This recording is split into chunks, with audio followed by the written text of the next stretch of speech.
अस्सलाम वालेकुम। दुबई में रहने के वाले पाकिस्तानियों के लिए बहुत ही बड़ी खुशखबरी। आपने सबसे पहले इस वीडियो को लाइक कर देना है और इस वीडियो को आखिर तक ज़रूर देखना है।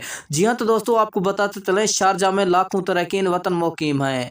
बेशतर अफराद को रोज़गार के सिलसिले में रोज़ाना शारजाह से दुबई का सफ़र करना होता है, जिस पर उनका बहुत सा कीमती वक्त ज़ाया हो जाता है। ताहम Dubai Roads and Transport Authority की जानिब से ऐलान किया गया है कि अब दुबई और शारजाह के दरमियान सफ़र का दौरानिया 15 मिनट से कम होगा।